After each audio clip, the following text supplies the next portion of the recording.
اور جو اب انہوں نے ایک نیا ایشو کھڑا کیا ہے کہ گیس کی پرائسز جو نئے کنیکشن ہیں وہ 1760 MMBTU پہ دے رہے ہیں، اور جو پرانے ہیں ان کو 700 روپے یا 720 روپے MMBTU ہے اس کے گیس کے چارجز.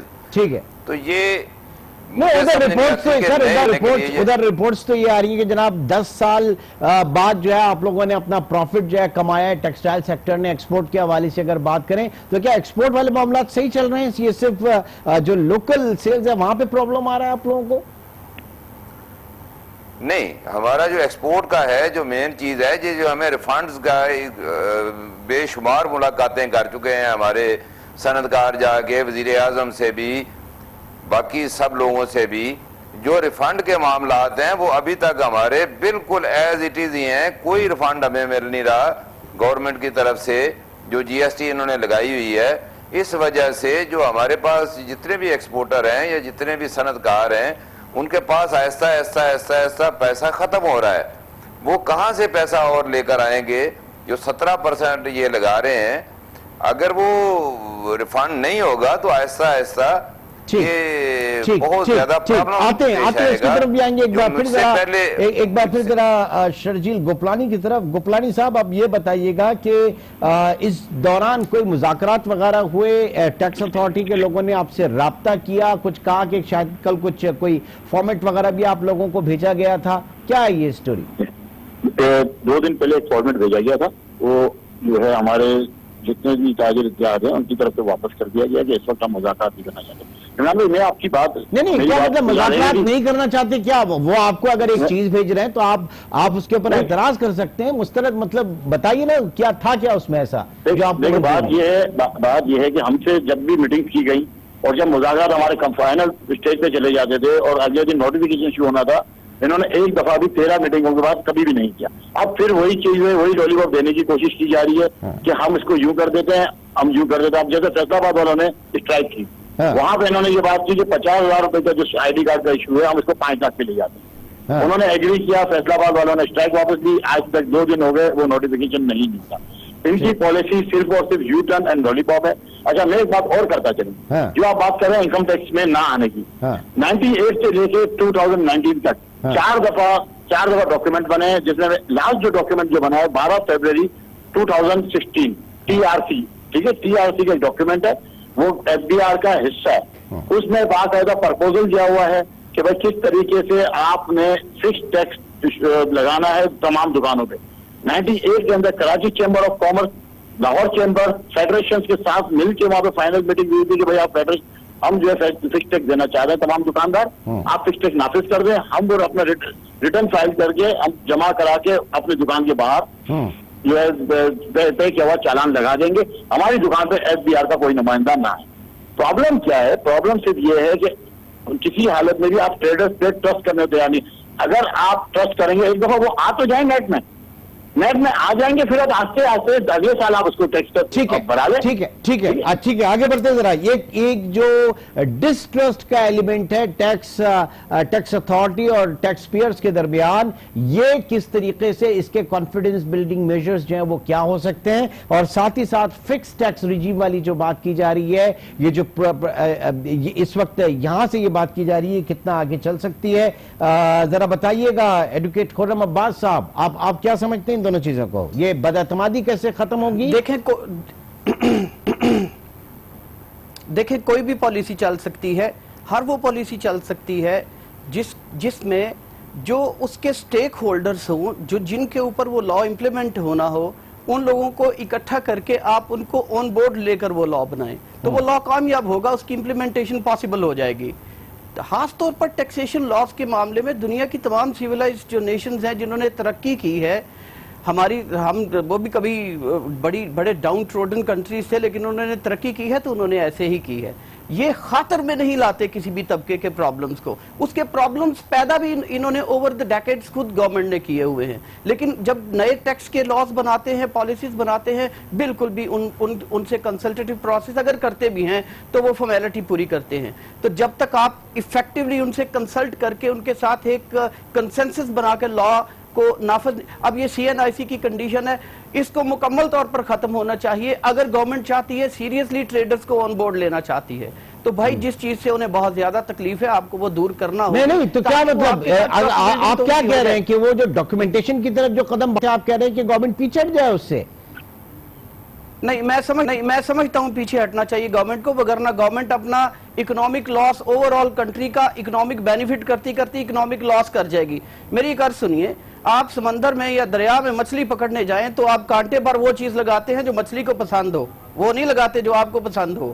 یہ سادہ سی بات ہے. خاص طور پر آپ نے ٹیکس کلیکشن کرنی ہے تو آپ کو قوانین کو اس طرح سے لانا ہوگا. ایک تو آپ کو نہ صرف لوگوں کا احساس کرنا ہے کہ وہ کیا کہہ رہے ہیں, بلکہ آپ کو ملک کی اکنامک ٹھوس اسینشل اکنامک کنڈیشنز جو کہ آپ ہی کی 72 سالہ پالیسیز میں پیدا ہوئی ہیں ان کو خاطر میں خاص طور پر لانا ہوگا اور لوگوں کی بات سننی ہوگی اور آہستہ سے آپ ٹیمپو بنائے ریفارمز کا. یہ ٹیمپو جو ہے کہ آگے چلے گا, یہ بدائے اعتمادی جو ہے وہ کیسے ختم ہوگی, فکس ٹیکس کی جو بات تھی یہ آگے کس طریقے سے چلے گی. اینڈ ایک چیز اور کہ اس میں سیاست کا بھی بڑا اس میں عمل دخل ہو بھی سکتا ہے, نہیں بھی ہو سکتا ہے, کیونکہ یہ ٹریڈرز جو ہیں یہ ایک بڑا جو ہے وہ ووٹ بینک میاں نواز شریف اور مسلم لیگ نون کا بھی رہے ہیں, تو حکومت ہو سکتا ہے کہ اس اینگل سے بھی اس چیز کو دیکھ رہی ہو. بہرحال ہماری پوری پینل اس وقت موجود ہے, اسی کے اوپر ڈاکٹر اشفاق حسن خان صاحب سے میں بات کرنا چاہوں گا لیکن ایک چھوٹے سے بریک کے بعد. Welcome back. ہمارا پورا پینل اس وقت موجود ہے. ڈاکٹر اشفاق حسن صاحب, ڈاکٹر صاحب فرمائیے گا, جو اس وقت بریک پہ جانے سے پہلے بھی بات ہو رہی تھی, کیا حکومت کی کنسیڈریشن میں یہ پولیٹیکل پریشرز, پولیٹیکل لنکیجز بھی ہوتے ہیں, اور اگر ایسا ہے پھر اس کو اس طریقے سے اگر ہٹ دھرمی والی اگر بات ہو تو پھر وہاں پہ جو جسے آپ ریشنلائز کہتے ہیں وہ چیزیں نہیں ہو سکتی. تو یہ اس کو بہت باریک بینی سے اور افہام و تفہیم سے اس معاملے کو حل کرنے کی ضرورت ہے. جی آپ یہ مجھ سے پوچھ رہے ہیں؟ جی ڈاکٹر صاحب آپ سے.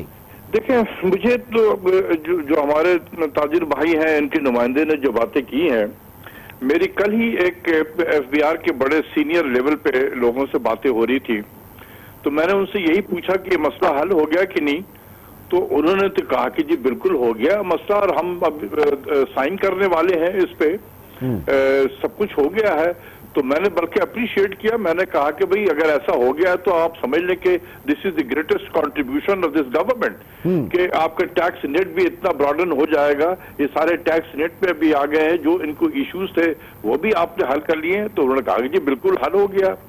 لیکن ابھی جو ہمارے ریپرزینٹیو بھائی تھے یہ بالکل دوسری قسم کی باتیں کر رہے ہیں. تو مجھے نہیں سمجھ میں آ رہا کہ کتنے گروپ ہے یہاں پر, کون جا کے FBR میں بات کرتا ہے, یہ بھی اس کا بھی مجھے نہیں پتا چل رہا ہے کہ آخر FBR کس سے بات کر رہی ہیں کر رہے ہیں, اور یہ کون سے نمائندے ہیں جو کہتے ہیں کہ کچھ ہوا ہی نہیں ہے.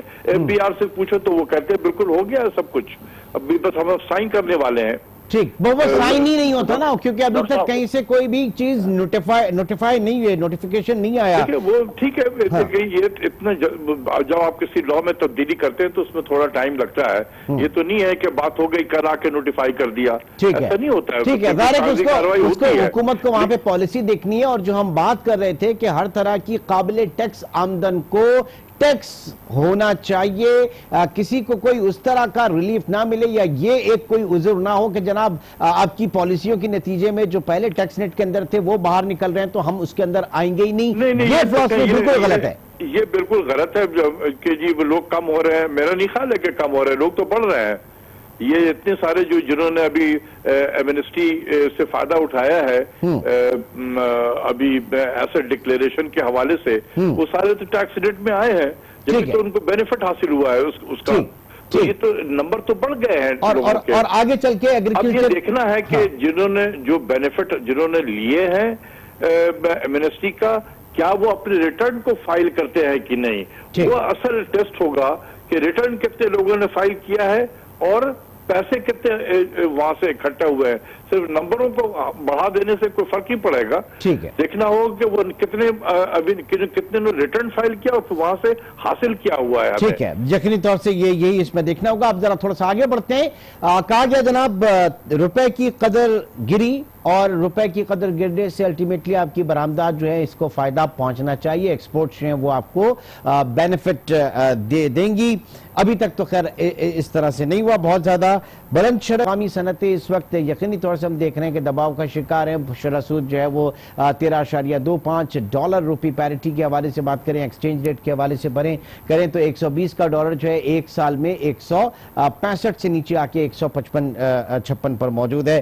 خام مال اس سے یقینی طور سے مہنگا ہو گیا ہے. امپورٹس ہماری کم ضرور ہوئی لیکن ہماری ایکسپورٹ بھی امپورٹ بیسڈ ہیں. تو یہ جو ہماری امیر جاوید صاحب, میں آپ سے مخاطب ہوں کہ جو فسکل مانیٹری مینجمنٹ اس وقت ہوئی ہے پچھلے ایک سال میں, اس کا آپ کے کاروبار کے اوپر کیا اثر پڑا, ایکسپورٹس کے اوپر؟ کیونکہ بڑی یہ رپورٹ سے کہی جا رہی ہیں کہ ایکسپورٹس جو ہیں وہ 10 سال میں پہلی دفعہ پاکستان میں فلرش ہوئی ہیں. تو کیا اعداد و شمار کیا ہیں آپ کے پاس ایکسپورٹس کے حوالے سے؟ اعداد و شمار نہیں بھی ہوں تو تجربہ اس وقت کیا آپ کا کہہ رہا ہے؟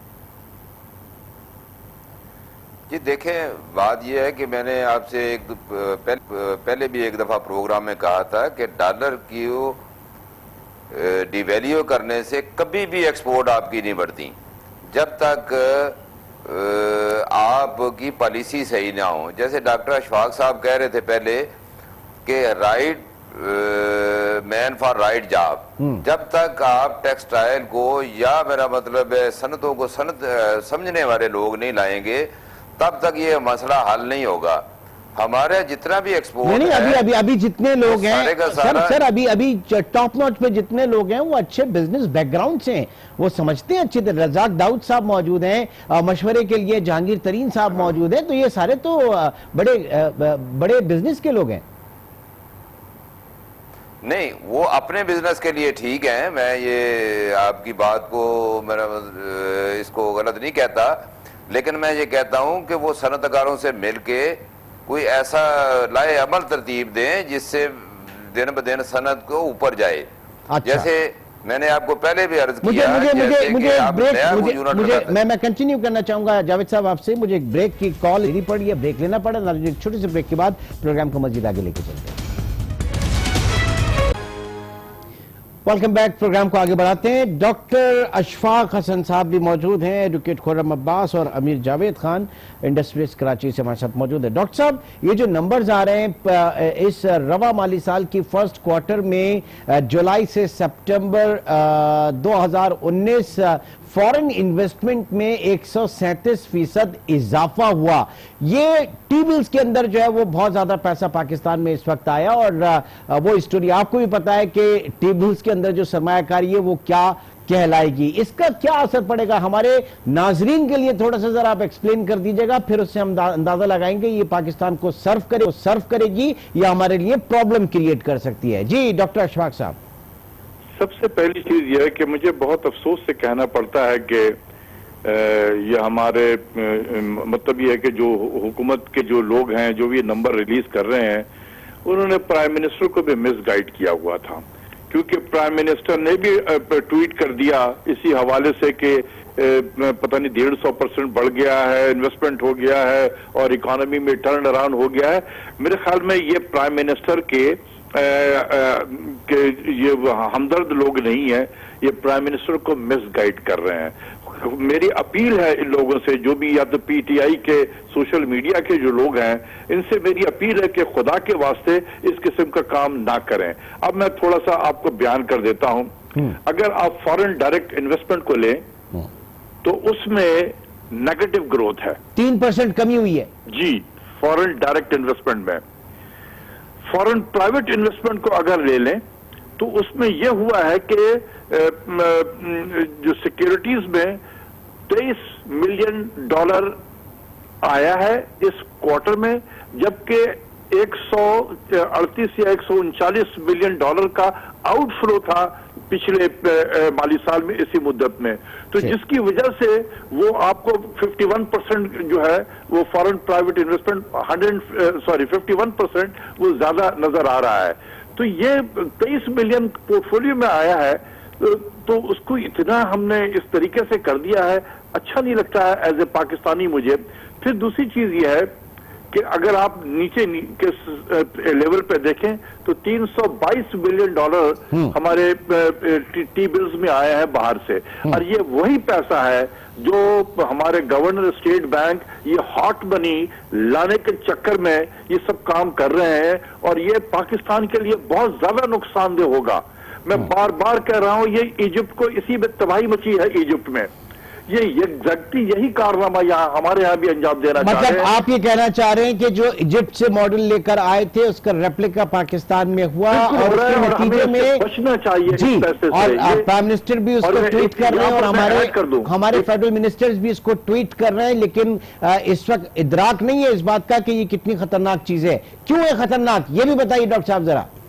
ایڈ کر دینا چاہتا ہوں کہ دیکھیں ایجپٹ میں ایسے ہی ہوا تھا، تو کوئی 80% کے قریب جو ٹریجری بل تھا ایجپٹ کا، وہ سارے فارن انویسٹر کے پاس میں تھے۔ جتنا ریزرو بلٹ ہوا تھا تقریباً 40-45 بلین ڈالر یہاں پر ایجپٹ میں آ گیا، اور ایجپٹ کا بیلنس پیمنٹ ٹھیک ہو گیا، تالیاں بجنے لگی۔ جیسے ہی انٹرسٹ ریٹ کم ہوا، یہ سارے پیسے نکل گئے وہاں سے، اور آج پھر ایجپٹ میں بیلنس آف پیمنٹ کرائسس ہو گیا ہے، اور اب باتیں ہو رہی ہیں کہ ایجپٹ کو ایک اور پروگرام کی طرف جانا چاہیے۔ غالباً منسٹری آف فائنانس نے اگری بھی کر لیا ہے کہ ایک پروگرام اور ہونا چاہیے۔ تو یہ ایک بیٹ ہے کہ کسی ملک کو نکلنے نہ دو، یہ ایک طریقہ ہے کہ اگر پاکستان میں بھی آ جائے، اور یہ جیسے ہی انٹرسٹ ریٹ نیچے ہوگا یہ پیسہ نکلے گا، پھر پاکستان کے لیے بیلنس۔ ناظرین کو بھی ہم بتا دیتے ہیں کہ پاکستان میں شرح سود جو پچھلے ایک سال پہلے 6-6.5% پہ تھی، وہ اب 13.25% کے اوپر ہو گئی ہے، اور جس طریقے سے ہماری فورن انویسٹمنٹ ٹریجری بلز کے اندر آ رہی ہے، گورنمنٹ سیکیورٹیز کے اندر آ رہی ہے، حکومتی قرضوں کے اندر آ رہی ہے، تو یہ پاکستان میں انویسٹمنٹ پاکستان کی صنعت و حرفت کے اندر نہیں آ رہی، بلکہ یہ یہاں پہ کیونکہ اتنا ہائی ریٹ آف ریٹرن ہے، لہٰذا وہ یہاں سے پیسہ بنا کے نکلیں گے، اور جیسے ہی خیال آئے گا کہ جناب پالیسی ریٹ کم ہونا چاہیے، ڈومیسٹک اکانومی جو ہے اس کی طرف فوکس کرنا چاہیے، اس کو اچھا کرنا چاہیے، تب یہ پیسہ فوراً یہاں سے نکل جائے گا۔ یہ پوری سٹوری ہے جس کے اوپر جو ہے وہ اس وقت کریڈٹ لینے کی کوشش کی جا رہی ہے، لیکن جو حشر ایجپٹ میں ہم دیکھ کر آئیں، خدا نخواستہ اللہ نہ کرے پاکستان میں ایسی چیز نہ ہو۔ کیا کہیں گے خرم عباس صاحب، آپ اگر وہی پالیسیز ایجپٹ والی یہاں پہ ریپلیکا کیا جا رہا ہے، اور وہاں کے ریزلٹ بھی پتہ ہے، اور یہاں پہ بھی آلموسٹ یہی چیز ہو رہی ہے، تو آگے کیسے چلیں گے معاملات پھر معیشت کے؟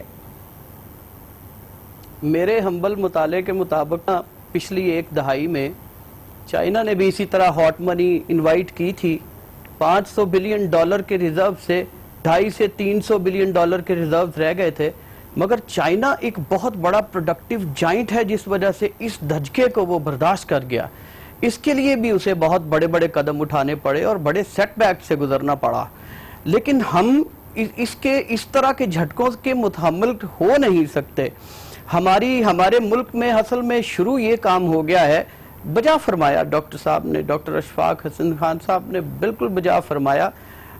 دیکھیں، ہم منی اور جو مانیٹری اعداد و شمار ہیں، ان کے ساتھ ٹنکرنگ کر کے، ان کے ساتھ گیمز پلے کر کے وقتی طور پر تھوڑا بہت چیزوں کو اوپر نیچے دکھانے کے لیے امپروو کر سکتے ہیں، لیکن اگر ہم نے اپنی بنیادوں سے اور اپنی بیسس سے ٹھیک ہونا ہے تو ہمیں صحیح معنوں میں اس ملک کی پروڈکٹیو پاور کو بڑھانا ہوگا، اپنی انڈسٹریل پروڈکشن کو بوم دینے کے والے اقدامات کرنے ہوں گے، ٹیکسز میں ہمیں چھوٹ دینا ہوگی، ایز آف ڈوئنگ بزنس کی طرف ہمیں بہت ایمرجنسی بیسس کے اوپر ورک کرنا ہوگا، اپنی ایگریکلچرل پروڈکشن کے لیے ہمیں دنیا میں جتنی ڈیولپمنٹس ہوئی ہیں انہیں انوائٹ کر کے اس کو بوسٹ کرنا ہوگا، ہمیں اپنے ٹریڈرز کو، یہ ہمارے ٹریڈرز یہ دنیا کے بہترین ٹریڈرز ہیں، اگر آپ انہیں وائٹ اکانومی میں لے آئے اور ان کی سکلز اور ان کی ایکسپرٹیز ادھر آ گئی تو دیکھیں ہم نے تو